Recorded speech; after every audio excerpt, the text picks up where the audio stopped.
very, very happy to be back at TAM, although I'm not so sure about being happy being the last speaker on the Friday when everybody wants to get out and play.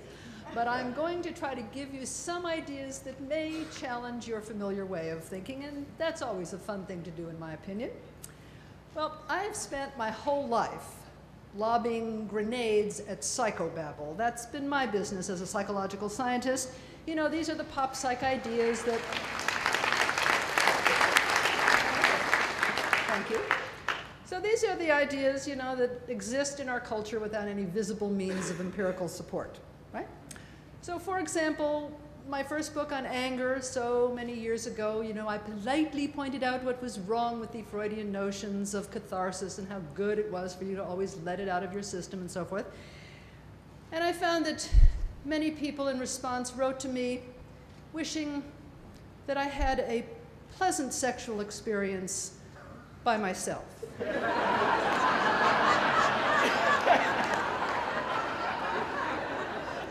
The love in this culture of expressing your anger is so great that not only when I finished debunking it, it got rebunked, and then I had to de-rebunk it. I'm telling you, you cannot dislodge this idea.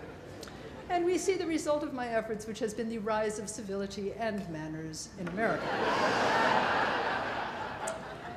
Well, skeptics have long persisted in the quest to replace psychobabble with good psychological science and critical thinking. And although this isn't easy, at least with psychobabble, we know it when we see it.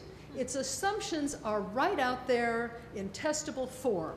Somebody says rebirthing is the way for you to solve all the problems of your life. Somebody says I can retrieve a memory of yours from the womb or from the 14th century. These are ideas that we can test. Today, though, we face a greater challenge because in this era of the medical, pharmaceutical, industrial complex, where psychobabble goes, can biobunk be far behind? Pseudoneuroscience, term I use, has the same hallmarks as its psycho-sibling. Sloppy research, driven by poor to non-existent theory, data often massaged until it comes out right, that is, suitable for publication, the results leading to reductionist and oversimplified conclusions, all dressed up in sciencey language and reliance on expensive technology. I am really pleased to be speaking after Stuart Firestein and Bruce Hood because they are exactly the best examples of what I am not talking about. That is science at its best. But nowadays, journalists get so excited with any study that has a brain in it that they tend to report its findings uncritically to an equally uncritical but eager public. How in the world are lay people supposed to evaluate a news item about yet another fMRI study showing yet another area of the brain that lights up when we think of hot fudge sundaes, or read a poem, or a poem by Jane Austen versus a poem by Yeats? You know, how about another study claiming that the male brain, it's always the whole entire male brain, is different from the whole entire female brain? How do I know what my brain is doing when it's thinking about a hot fudge sundae? How do I know what your brain is doing? How do we, as skeptics, foster the public understanding of the difference between good science and pseudoscience in the realm of neuroscience? Neuron is a neuron, isn't it? Well, no. So to begin, let me just clear my throat and tell you that I am as dazzled as the next person by the biomedical and neuroscientific discoveries that we hear about every week. They're fantastic. The human genome has been mapped. Who is not amazed by seeing the brain in action thanks to dazzling new technologies? Who is not excited by findings of the brain's plasticity? Yes, thank you, thank you. How about discoveries of neurogenesis by the creation of the connectome, a map of neural connections in the brain? Yet, some curmudgeonly caution is called for, and reluctantly, I step up to the challenge. When I was in graduate school, back in the Paleolithic era, It was the heyday of behaviorism and B.F. Skinner. And so the operative word you had to use to indicate that you were doing science was to add the word behavior to everything. So you didn't eat or sleep or walk or talk. You engaged in eating behavior, sleeping behavior, walking behavior, and verbal behavior. In their forthcoming book, Brainwashed, Sally Satel and Scott Lilienfeld list some of the many new areas of research that now have the word neuro attached. This is to indicate today that you're doing science, you've got to throw a neuro in there. So here we have neuro law, neuroeconomics, neurophilosophy. I love neuroethics there at the bottom. Anything you're currently doing, throw a neuro in there and people will really be impressed. Now, it is no wonder that they'll be impressed because we now know from research that people regard evidence from brain images as being more real than other kinds of psychological information. A few years ago, bioethicist Eric Racine and his colleagues at Stanford used the term neurorealism to describe this phenomenon. They reviewed over 1,200 articles in the press, and they identified many examples of neurorealism in the way these studies are described. For example, brain scans read your mind. They are a window into the brain. They provide visual proof of some phenomenon. Satel and Lilienfeld had some wonderful examples of these hyperventilating headlines, such as placebo effect shown as real brain reaction. I guess we didn't know the placebo effect was real until we had a brain. Here's one, anorexia visible with brain scans. Brain imaging shows the joy of giving. And you thought you knew about the joy of giving because it feels good to give. The brain can't lie. Brain scans reveal how you think and feel and even how you might behave. No wonder the CIA and big business are interested. No wonder. So in their paper, The Seductive Appeal of Neuroscience Explanations, Dina Weisberg and her colleagues asked experts and non-experts to evaluate explanations of empathy or its failure during negotiations. Sometimes the explanation was smart and plausible, and sometimes it was poor and illogical. Now, sometimes the explanation was just a straight explanation without neuroscience. The researchers claim this happens because people have trouble switching their point of view and so forth. Yeah, okay. Then sometimes they added neuroscience. All they did was throw in the words in blue, brain scans indicate, and frontal lobe brain circuitry known to be involved in self-knowledge, whatever that means. And here's what they found.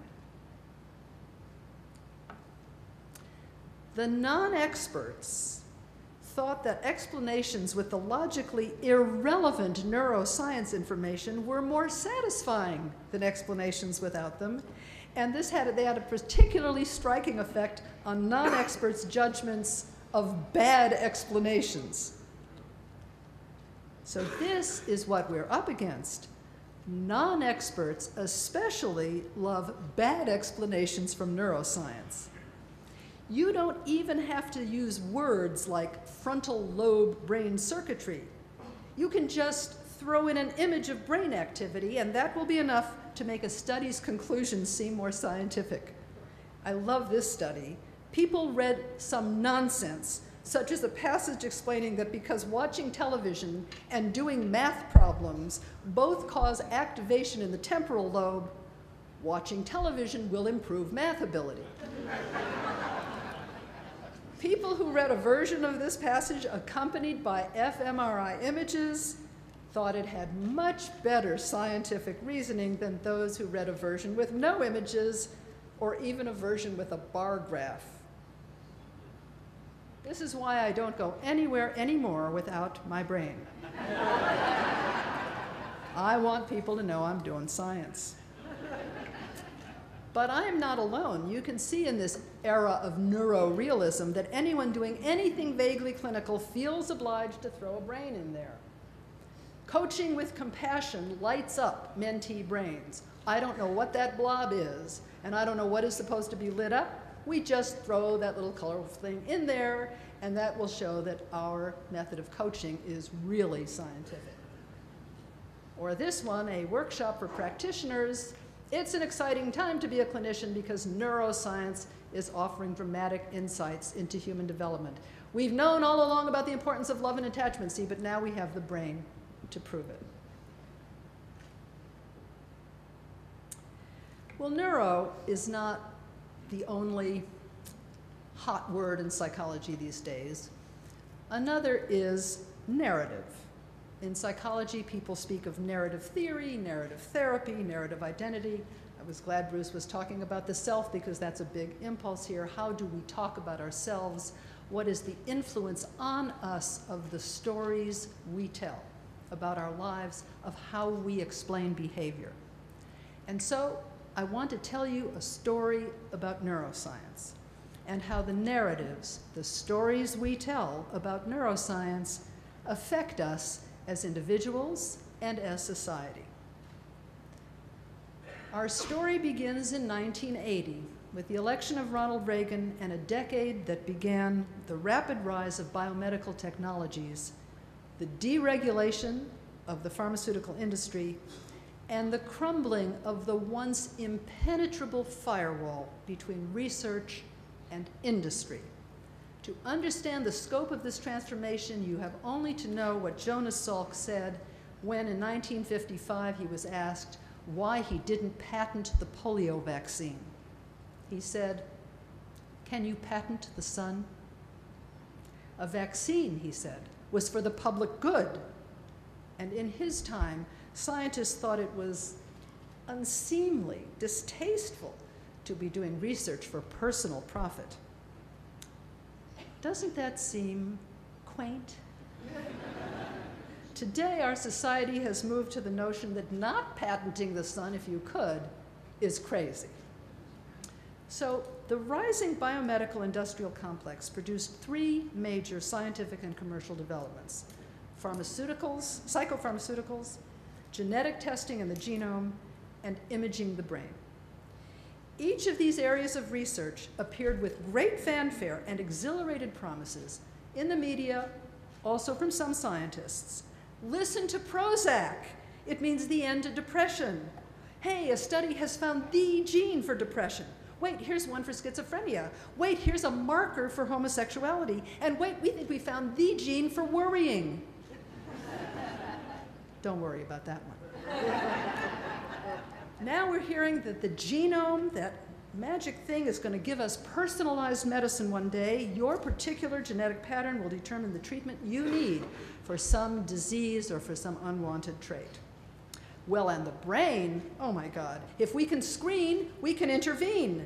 Imaging the brain will give us techniques that will make us smarter, work faster, and keep those memories sharp. Soon, please. Okay, that's the tone, isn't it, that we read about all the time in the media, this kind of breathless, excited, look what's coming down the pike. Well, history being the best predictor of the future, we do well to note why these excited promises have all proved to be exaggerated, the science becoming more complicated, even as the marketing and reporting became more simplistic. Scientists have moved from the hope of finding the gene to speaking of multiple genes, to looking for gene-environment interactions, to doing genome-wide association studies, to epigenetics, a fabulously interesting new area of research in which we've learned that stable changes in the expression of a particular gene can occur without changes in DNA. This is amazing. But just recently in Science, 2 studies reported that most diseases are caused by rare mutations, thus making them very costly to identify, rather than by common mutations, which would allow an easy prediction for an illness. And scientists now are urging caution and skepticism about the pop epigenetics stories in the news. Epidemiologist George Davies Smith has argued that the hope for personalized medicine overlooks the powerful role of randomness and chance in human disease. He called epigenetic explanations the currently fashionable response to any question to which you do not know the answer. This line, of course, went viral immediately. But we're Americans. What are you telling me about randomness and chance? I want to know, I want to predict. And of course, as we have learned, we need to tolerate uncertainty. Oversimplification remains in the way so much of our science is reported.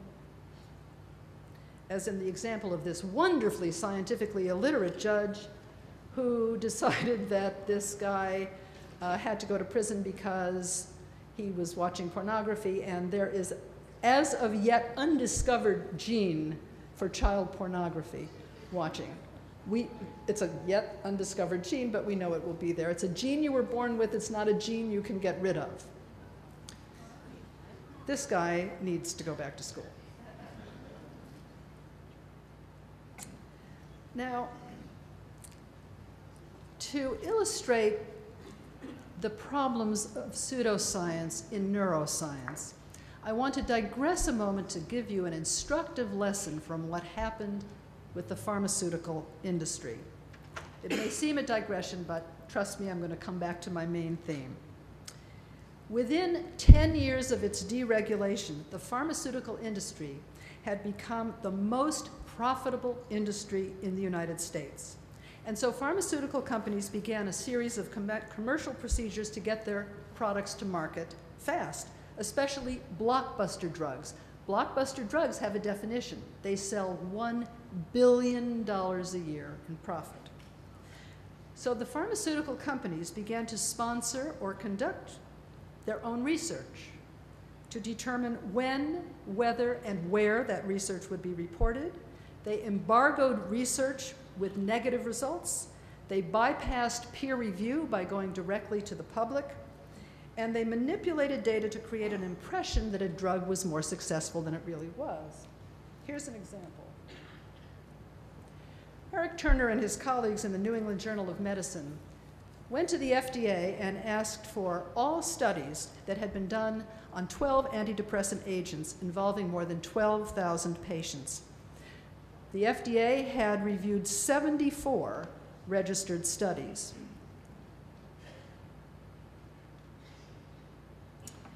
And this is what we see.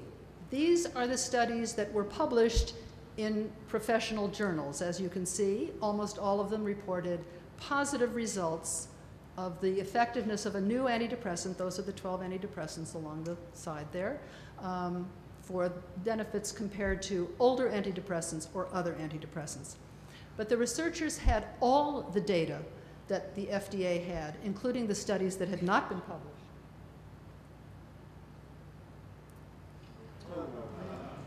And that's what they found this time. These were the unpublished studies. In this situation, actually one of the studies that had shown a positive result, number 49, actually was a negative result.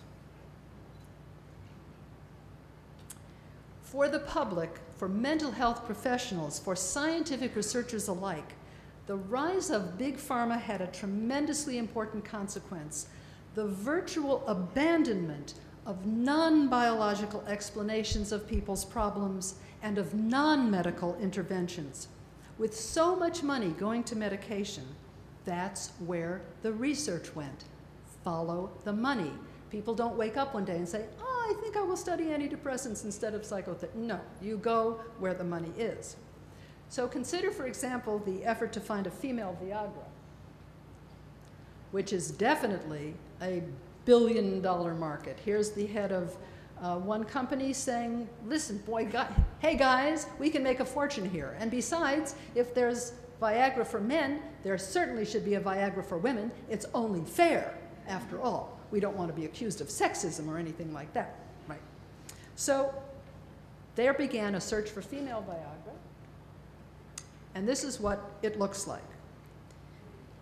All of the pharmaceutical companies tried their damnedest to find a medication for women's sexual problems that would work presumably as well as Viagra. And as you can see, most of them were not approved. Many of them had harmful side effects. Many of them were risky, such as testosterone for women. And this is the picture of it. And the reason that people have, in this pursuit of the female Viagra, people have not stopped to say, maybe our basic assumption was wrong, that most sexual problems warrant medical interventions. The president of Biosante said when the trial for Libigel failed yet again, the damned placebo effect was just too high.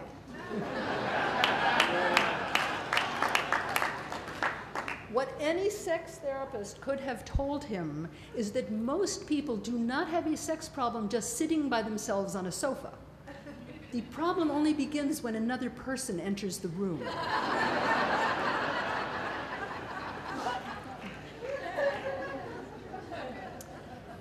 The lessons we've learned from the promises, the failures, and the corruption of scientific research by the pharmaceutical industry provide some guidelines, I think, for detecting signs of pseudoneuroscience as we read about brain imaging studies. We need to examine them for their basic assumptions. Are the assumptions right?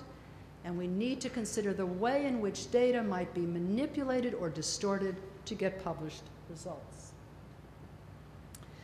So the first sign of pseudoneuroscience is what I call technomyopia. This is an excessive dependence on technology that leads to conceptual blindness. There was a wonderful example of this. This is called the technology knows more than I do phenomenon. I remember in Germany when GPS first came out years ago, a BMW driver drove his car into a river because his GPS told him the ferry would be there. He completely ignored the 100 people on the shore screaming at him to stop. But that's it. My car says the ferry will be there. There you go. So to continue with an example from sexology, the assumption is that if you merely interview people about their sexual behavior, you're not doing science. But if you wire them up to a machine and measure something, that's science. So for those of you looking for a lucrative career, I want to tell you there is big money in penis measurement. There is the nocturnal penile tumescence monitoring, that's the Rigiscan, selective penile angiography, penile sacral nerve conduction velocity testing, cavernosometry, cavernosography, corpus cavernosum electromyography, and the Doppler color ultrasound monitor for pharmacopenile duplex ultrasonography. I tried saying that in front of the mirror, but I still make mistakes. Forgive me. These are not cockamamie methods.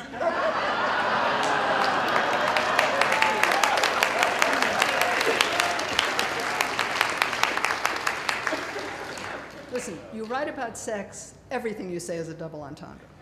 The use of these technologies has informed researchers that sometimes the brain and the genitals are not entirely in communication. I think scientists must be the only people on the planet who didn't know this. So a person could lie to you, but if we could just get the penis to talk, we will know for sure what the problem is. Now I have to tell you something. Despite all of this technology, no one can agree on what the gold standard is. How erect does an erection have to be? Will the real erection please stand up?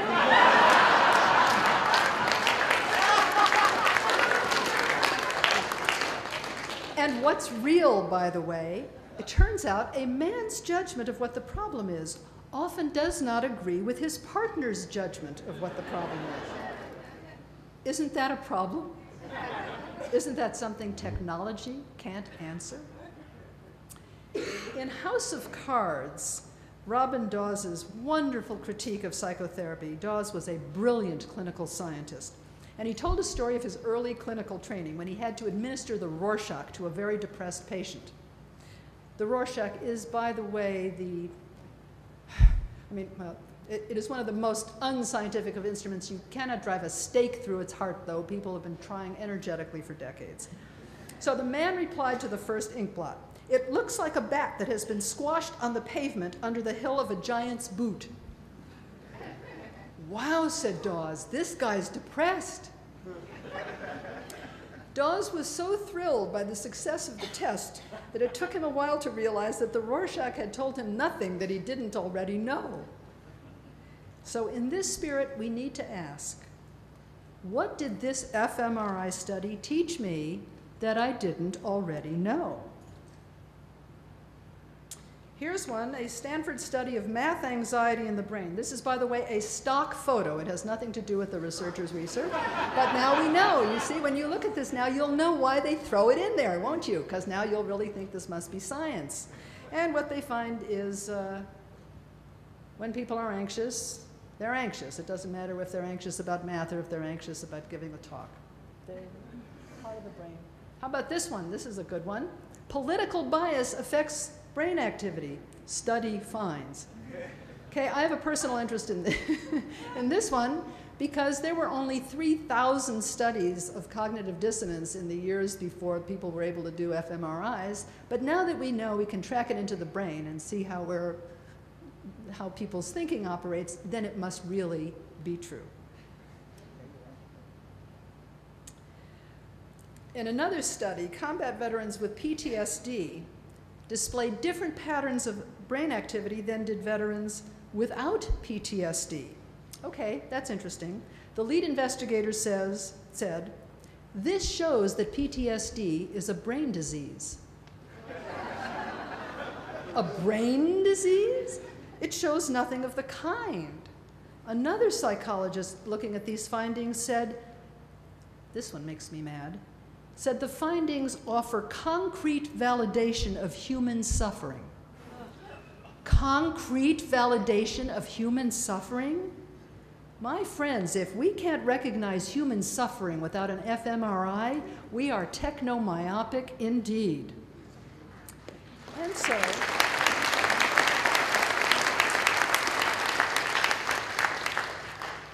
by letting technology ask our questions for us, what is the brain doing when we are suffering or happy? We let it blind us to the questions we don't ask, to what Stuart said before is so important, to the expanding questions we need to be thinking about. On his blog, Andrew Sullivan described a show in which they put 7 contestants in an fMRI and they were told to try to love someone as hard as they could for 5 minutes. Sullivan said, yeah, it turns out it's possible for one person to exhibit that they can love someone more deeply than another person can. Duh. But more important, what kind of love is being defined here? What about the love of 2 people who have been devoted to each other for many years, long past what my friend Elizabeth Loftus calls the bunny rabbit phase? What about the love you feel for your partner when you're having a quarrel? The clinical neuroscientist Raymond Tallis put it this way, quote, love is not a response to a single stimulus, such as a picture. It's not even a single enduring state, like being cold. It is a many-splendored and many-miseried thing that includes jealousy, kindness, lust, guilt, happiness, fury, and moments of not feeling in love at all. An fMRI study gives us none of this.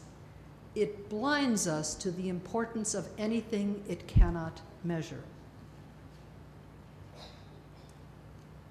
The second sign of pseudoneuroscience is methodological, deceptive practices and the manipulation of statistics.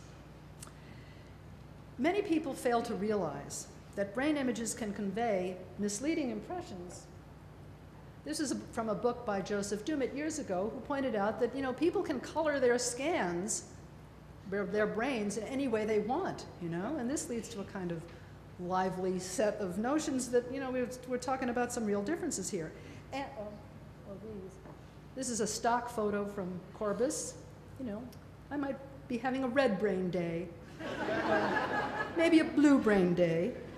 And he says one of the important things to understand is that the common practice in these studies of combining individual brains into one average scan masks and this is really important, masks the significant variability among people's brains, which leads to the false conclusions that everyone's brain responds the same way to a given stimulus. You can show some people chocolate. My brain's going to be really happy, but someone else might go to sleep. In a questionnaire study, we understand about ranges. We can talk about averages in political attitudes or in beliefs about something, and you can see that there's a range. What is often not made clear is how individual brains also vary. Now we come to the really good part. This is a little statistical here, but stick with me. I think you'll follow this. A few years ago, a study was published in the journal Current Directions in Psychological Science. It was called Puzzlingly High Correlations in fMRI Studies. Puzzlingly high correlations. The researchers had retracted their original title, which was Voodoo Correlations in fMRI Studies. That was considered a bit over the top for a journal. So they said a study reports something like this. An fMRI finds a high correlation between part of brain X and some emotion or personality trait or cognitive ability. These authors examined 55 articles and showed how most of them used a statistical computation method that inflated the correlations that do exist and also created entirely spurious ones. Spurious ones. Well, a few years later, once that voodoo correlations idea was out, you couldn't get it back. And so by 2011, we had this important paper, Voodoo Correlations Are Everywhere, Not Only in Neuroscience. These investigators pointed out that a typical full brain analysis encompasses more than 130,000 measurement points called voxels, of which only a small subset is included in the final validity test. In most studies, researchers select only those voxels that bear the strongest correlations to the criterion they're looking for. What these researchers wrote, other correlations involving different brain functions and potentially supporting different theories may go unnoticed. And look at this sentence, published fancy correlations, can we have that slide back? Published fancy correlations which made it into the highest impact journals may be little more than outliers. Notice the similarity here between the effort to get your article on fMRI published and the same thing that pharmaceutical companies were doing to get theirs published. But here, the best demonstration ever of how fancy correlations can mislead comes from a study by Craig Bennett and colleagues in their fine paper with the best title in the entire history of 21st century science. Neural correlates of interspecies perspective taking in the post-mortem Atlantic salmon. They did an fMRI on a dead Atlantic salmon. They showed it photographs of people and asked the salmon what emotions the person in each photo was actually feeling. How, you ask, how could an fMRI detect any brain activity in a dead salmon? But it did. The scan revealed that the salmon was thinking about the pictures and the people in them. Well, that's because fMRI produces a mix of signal and noise, and scientists use techniques to quiet the noise and reveal the true signal. But it's easy to make errors, the researchers explained, because if you don't correct for multiple comparisons, you are virtually guaranteed to get a false positive, a correlation between this part of the brain and that emotion or that thought or that feeling that's totally wrong. When they did the proper statistical controls, the salmon turned out to be dead after all.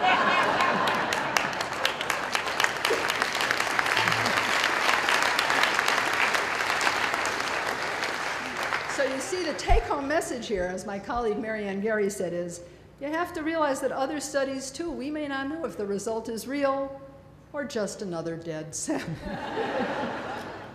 Okay. A third sign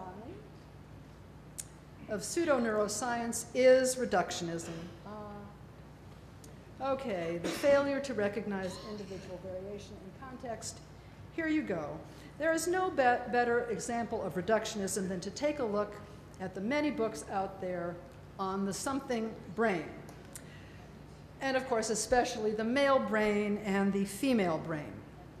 So let me just make clear, yes, there are sex differences in the brain. Of course there are sex differences in the brain. We're mammals, we're primates. There are sex differences in the brain.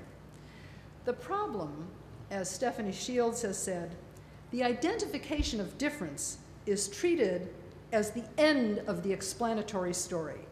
Finding a difference is equated with explaining the difference. So just take one of those pop neuro books like Luann Brisendine's The Female Brain or Michael Gurion's What Could He Be Thinking? Or It's a Baby Girl. They all have those kind of titles.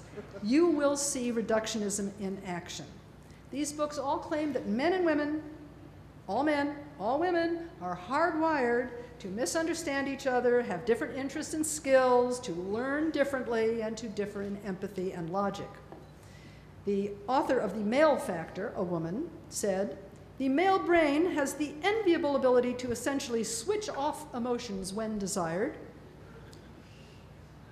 in part because it's hard for a man to think clearly in the face of emotion." Oh. What? I know. Well, number one, I thought it was women who couldn't think clearly in the face of emotion. Wasn't that what it was supposed to? Okay, all right. So these are the kind of remarks that you get. So you can hear reductionism. It has a tone, you know, there's a hum to it. You can hear the hum of reductionism when writers write this way. They'll say women are more empathic than men. Now we have the biological reason. They have more mirror neurons. They have more oxytocin.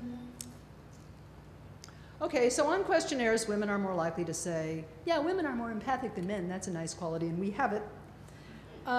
Does anybody think that what people say on a questionnaire about themselves has very much to do with how they behave? Do we think that Sarah Palin is empathic towards scientists? And what about men? Are they lacking in empathy when they rush to help a child who's taken a tumble or rescue somebody in distress? Are women really more empathic toward their enemies than men are? Their enemies in their families or enemies in wartime? No. And by the way, not only is there no sex difference in the number of mirror neurons in the brain, but people's mirror neurons go to sleep when they're observing members of an outgroup. How about oxytocin, which immediately got labeled the cuddle hormone and marketed to eager buyers? It turns out that giving people doses of oxytocin makes them more likely to favor their own group over other groups and increases defensive aggression against outsiders. So actually we should call oxytocin the cuddle your own kind and the hell with the rest of you hormone. And by the way, high levels of oxytocin in women and men now seem to be biological markers of relationship distress. And also, by the way, always and ever, people's love and attachment histories affect how they respond to hormones in the first place.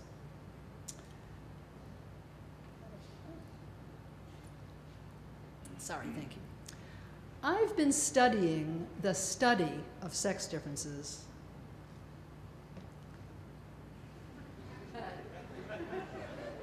for 40 years, ever since I was 4. I began in nursery school. Saying that number is scary, kids, let me tell you. But I'll tell you, it's given me a vantage point that has really been useful as I read the current crop of these sex difference things. In that time, many efforts to locate sex differences in the brain have come and gone. Decades ago, it was thought that the real reason for sex differences was that the size of the corpus callosum was different in men and women. Those studies weren't replicated. How about differences in hemispheric lateralization? Well, that was sort of an interesting thing. But not only did those studies not predict actual behavioral differences between men and women, many of them were not replicated. The one unchanging thing is that the search for differences persists. Differences, mark you, in personality and skills and abilities and human qualities that, as far as I can tell, are evenly distributed across both sexes. And differences which, in turn, depend on context. Of course, that's me as a social psychologist speaking. Ignoring the situation in which the tests are done, the importance of the person's class, experience, history, and even the person's own brain's history. When I was writing Anger all those years ago, there was an interesting study I found about how if you stimulated the amygdala of men, it made them more violent. That was in the days when the amygdala was thought to be the anger center. Then it became the fear center, and now it's a more generic all-purpose emotion processor. So that in itself is interesting. But okay, we stimulate the amygdala of men, and it makes them more angry and aggressive. Next part of study. That was only true for men with a history of violence. You can see how we do a study, we see how a brain responds in some particular situation if we ignore the individual's history, personality, experience, and culture, nutrition, what the immediate situation is that they're in, we will often come to the wrong conclusion. It is easy but wrong to assume that a snapshot that we take of men and women at this time in this study is an unchanging, timeless blueprint. And so the fourth sign of pseudoneuroscience is hype and oversell for the sake of marketing or public policy or an agenda. You can buy your own oxytocin now on the net. What is that man doing to that woman? What is he giving her? I didn't hear that. I would humbly suggest that if he were offering her chocolate, he would have better luck. Now, many social critics have raised concerns about neuropolicy, applying fMRI studies, in the service of some agenda you have. The gamblers' brains are different from non-gamblers' brains, that lies can be detected in the brain. Look out for this one. The police and military, as many of you know, use the polygraph today, not because they think it works. They know it doesn't work. It's very unreliable, especially with innocent people. They use it because they know the suspect thinks it works. You can be sure that they will be using fMRI the same way to induce confession or bamboozle a jury. One interesting group of researchers have already shown that if you educate jurors about the complexities of fMRI, they're not as likely to regard it in as simplistic a way as I've been describing.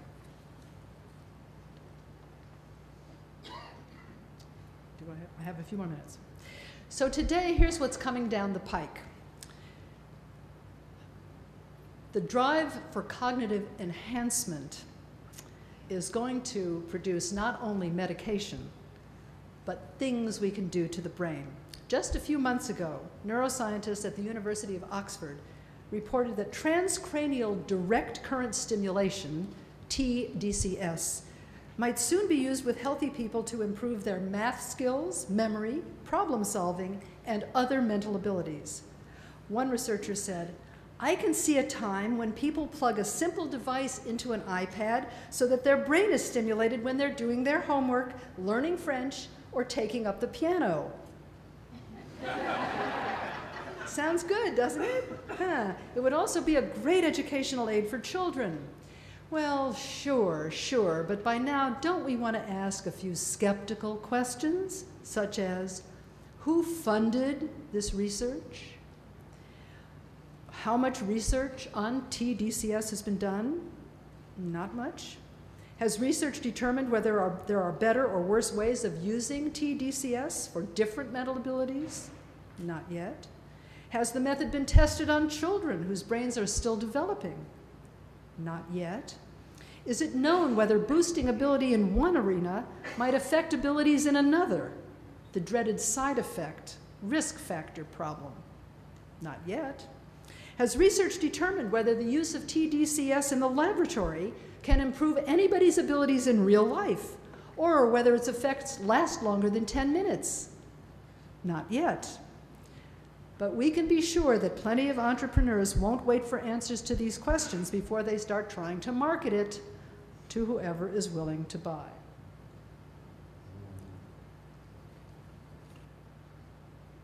Can you read this? A story? Honey, wouldn't you rather have a mild sedative?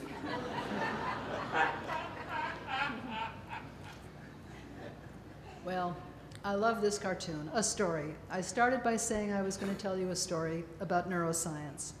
And so let us take a step back here in conclusion to ask, what are the social, political, and personal consequences of the neuroscientific narrative? Its story creates a metaphor for human behavior that can be illuminating, phenomenally interesting, and also narrowing. My friend and colleague Leonore Tiefer, who is a sex researcher, puts it this way: sex involves the brain and the body, thank God. And this is a fine thing. But do we want to see sex only as a biological process like digestion? Or do we want to see it as something more like dancing, which is social and psychological and cultural and learned?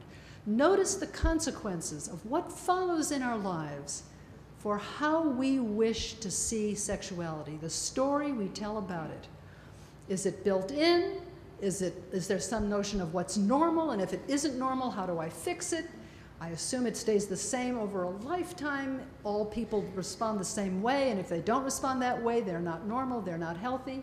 Please, let's put it back. There's my slide. There we go. Okay. Or do we want to see sex as something that we learn, that we can change, that we understand will change with new partners, with new situations over our lifetimes, and by the way, that there are lots of ways to do it, all of which are healthy, normal, and just fine. Doing the tango is not better than doing a foxtrot. In this respect, I think it's wonderful to see that neuroscientists themselves, such as Michael Gazzaniga, and social critics, such as the British biologist Nicholas Rose, raise the same kinds of questions. Do we want to see ourselves as brains that do things? My brain made me do it, as Bruce said. It wasn't me doing it. Or are we persons with brains? Is the brain the origin of action and responsibility? Or, as Gazzaniga says, does responsibility emerge from the interaction of our brains with particular environments and cultures? As we welcome the contributions of neuroscience in the future, let us also be aware of the risks and dangers of pseudo-neuroscience. Biology is an important piece of the human story, but it is only one chapter. Thank you very much.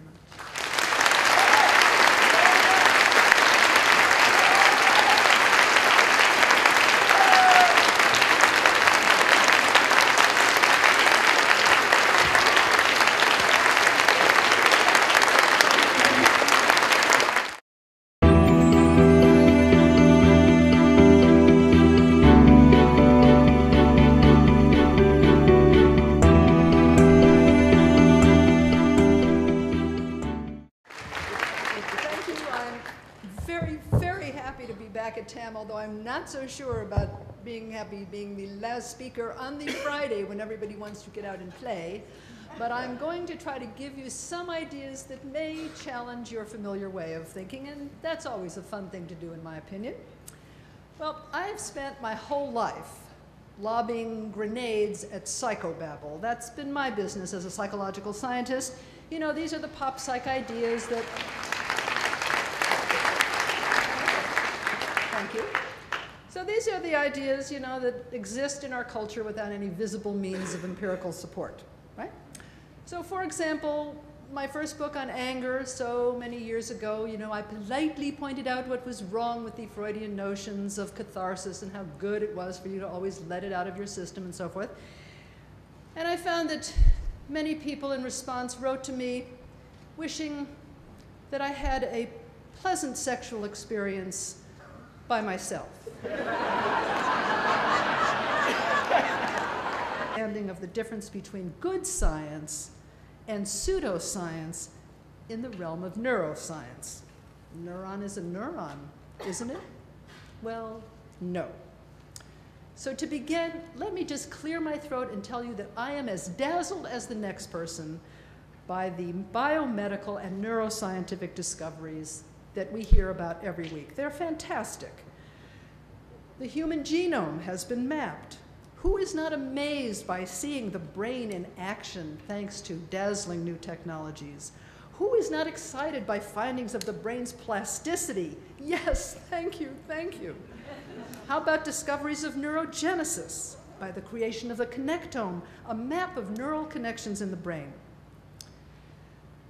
Yet, some curmudgeonly caution is called for, and reluctantly, I step up to the challenge. When I was in graduate school, back in the Paleolithic era, it was the heyday of behaviorism and B.F. Skinner. And so the operative word you had to use to indicate that you were doing science was to add the word behavior to everything. So you didn't eat or sleep or walk or talk, you engaged in eating behavior. The love in this culture of expressing your anger is so great that not only when I finished debunking it, it got rebunked, and then I had to de-rebunk it. I'm telling you, you cannot dislodge this idea. And we see the result of my efforts, which has been the rise of civility and manners in America. Well, skeptics have long persisted in the quest to replace psychobabble with good psychological science and critical thinking. And although this isn't easy, at least with psychobabble, we know it when we see it. Its assumptions are right out there in testable form. Somebody says rebirthing is the way for you to solve all the problems of your life. Somebody says I can retrieve a memory of yours from the womb or from the 14th century. These are ideas that we can test. Today, though, we face a greater challenge because in this era of the medical, pharmaceutical, industrial complex, where psychobabble goes, can biobunk be far behind? Pseudoneuroscience, term I use, has the same hallmarks as its psycho-sibling. Sloppy research, driven by poor to non-existent theory, data often massaged until it comes out right, that is, suitable for publication, the results leading to reductionist and oversimplified conclusions, all dressed up in sciencey language and reliance on expensive technology. I am really pleased to be speaking after Stuart Firestein and Bruce Hood because they are exactly the best examples of what I am not talking about. That is science at its best. But nowadays, journalists get so excited with any study that has a brain in it that they tend to report its findings uncritically to an equally uncritical but eager public. How in the world are lay people supposed to evaluate a news item about yet another fMRI study showing yet another area of the brain that lights up when we think of hot fudge sundaes, or read a poem by Jane Austen versus a poem by Yeats? You know, how about another study claiming that the male brain, it's always the whole entire male brain, is different from the whole entire female brain? How do I know what my brain is doing when it's thinking about a hot fudge sundae? How do I know what your brain is doing? How do we, as skeptics, foster the public understanding of sleeping behavior, walking behavior, and verbal behavior? In their forthcoming book, Brainwashed, Sally Satel and Scott Lilienfeld list some of the many new areas of research that now have the word neuro attached. This is to indicate today that you're doing science, you've got to throw a neuro in there. So here we have neuro law, neuroeconomics, neurophilosophy. I love neuroethics there at the bottom. Anything you're currently doing, throw a neuro in there and people will really be impressed. Now, it is no wonder that they'll be impressed because we now know from research that people regard evidence from brain images as being more real than other kinds of psychological information. A few years ago, bioethicist Eric Racine and his colleagues at Stanford used the term neurorealism to describe this phenomenon. They reviewed over 1,200 articles in the press, and they identified many examples of neurorealism in the way these studies are described. For example, brain scans read your mind. They are a window into the brain.